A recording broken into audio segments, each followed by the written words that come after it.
High, welcome to back my channel. तर आज आपण बघणार आहोत मेथीची भाजी. आणि हिवाळ्यात खूप साऱ्या भाज्या असतात आणि स्वस्त देखील असतात. तर हा सीझन असतो भाज्यांचा, जे की हिवाळ्याच्या एक 3-4 जो महिन्यांचा पिरियड असतो, तर त्यात खूप छान अशा सगळ्या प्रकारच्या भाज्या मिळतात आणि खूप स्वस्त देखील असतात.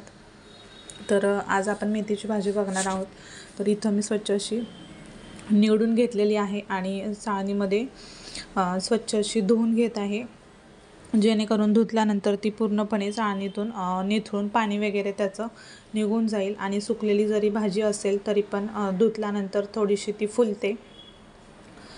तर इथं मी लसणाच्या 10-12 पाकळ्या घेतलेल्या आहेत आणि 5-6 मिरच्या घेतलेल्या आहेत, ज्या की या मिरच्या तिखट आहेत. तर मिरच्या आणि लसणाच्या ज्या पाकळ्या आहेत सोलून घेतलेल्या, तर त्या मी बारीक अशा चिरून घेणार आहे. आणि मिरच्या थोड्याशा मोठ्या साईजमध्ये कट केलेल्या आहेत, जे की भाजीत वगैरे छोट्या जास्त कट केल्या तर त्या दिसत नाहीत.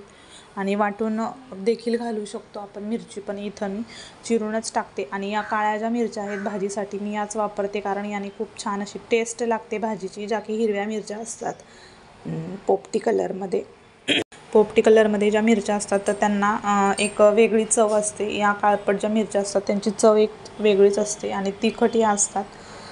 तर मी याच वापरते. इथं लसूण पण कट करून घेतलेला आहे आणि भाजी निथळेपर्यंत मी ह्या गोष्टी करून घेत आहे, जेणेकरून अगोदरची प्रोसिजर झाली तर कोणताही पदार्थ करायला पटकन असा जास्त वेळ लागत नाही, पटकन तयार होतो. तर इथं मी कोथिंबीर देखील निवडूनच ठेवत असते. तर ती स्वच्छ अशी धुवून घेतलेली आहे आणि त्याच्यानंतर ती बारीक चिरून घेत आहे, जेणेकरून कोथिंबीरचा जो फ्लेवर आहे तर तो खूप छान असा लागतो भाजीत. थोडीशी कोथिंबीर टाकतच असते मी. आणि इथं लगेचच भाजीची तयारी झाली, तोपर्यंत भाजी जी धुतलेली होती तर त्यातलं पाणी पण बऱ्यापैकी निथळलेलं होतं. आणि मी इथं भाजी आता करायला घेणार होते. तर मी इथं कढईत तेल टाकलेलं होतं 2 पळ्या. आणि जो हिरव्या पालेभाज्या असतात तर त्याला थोडंसं जास्त क्वांटिटीत, जास्त पण नाही पण नेहमीपेक्षा थोडंसं जास्त टाकलं तर एक त्याचा खूप छान असा टेस्ट येते. तर इथं मी 2 चमचे तेल घातलेलं आहे आणि लसूण आणि जिरं याची फोडणी देत आहे.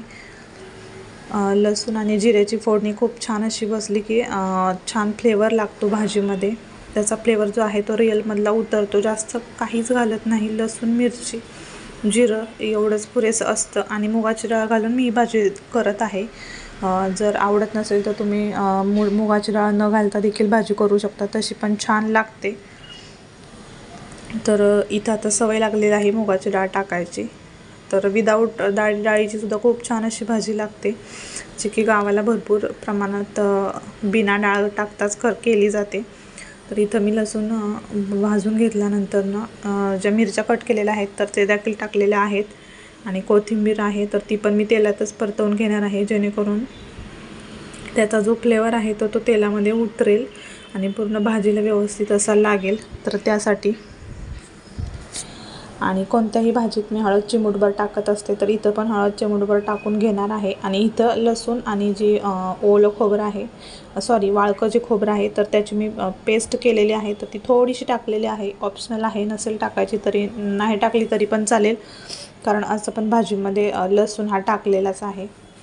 इथं चिमूटभर हळद टाकलेली आहे, जेणेकरून त्याचा फ्लेवर खूप छान येतो. आणि घरगुती हळदीचे खूप सारे फायदे असतात शरीरासाठी.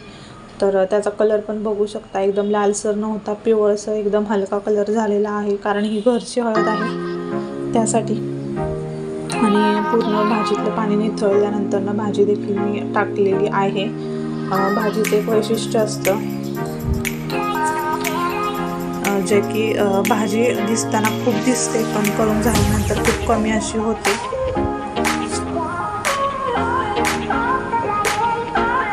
तर इथं मी सगळी भाजी टाकून घेतलेली आहे. आणि भाजी टाकून घेतल्यानंतर मीठ तुम्ही अंदाजाने टाकू शकता, कारण अगोदर जर मीठ टाकलं तर भाजी खारट होऊ शकते, कारण पालेभाज्या दिसताना खूप दिसतात पण करून झाल्यानंतर त्या खूप कमी क्वांटिटीत अशा तयार होतात. तिथं मी अगोदर एक करून घेत आहे, भाजी मिक्स करून, जेणेकरून जे आहे सगळं तर ते करून मिक्स होईल. आणि त्याच्यानंतर मी 2 चमचे मुगाची डाळ टाकणार आहे, जे की ऑप्शनल आहे, सांगितलेलंच आहे. त्यातला जो चमचा आहे तर ते 2 चमचे टाकून घेतलेले आहेत.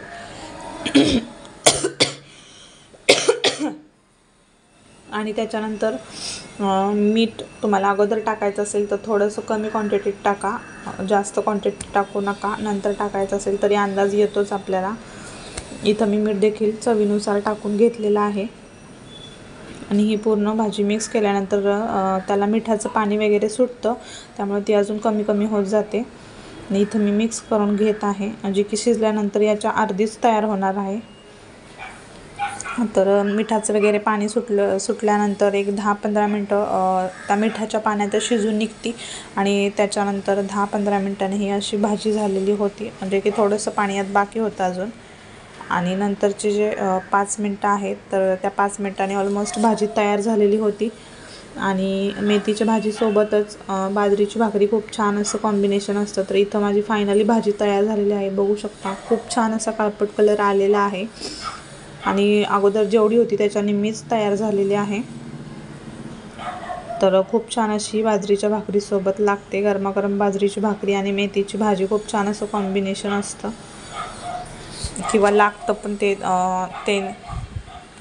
तर अशा पद्धतीने हा आजचा व्हिडिओ होता. व्हिडिओ कसा वाटला कमेंट करून नक्की सांगा. व्हिडिओ आवडला तर लाईक शेअर कमेंट जरूर करा. चॅनलवर नवीन असेल तर चॅनलला सबस्क्राईब करायला विसरू नका.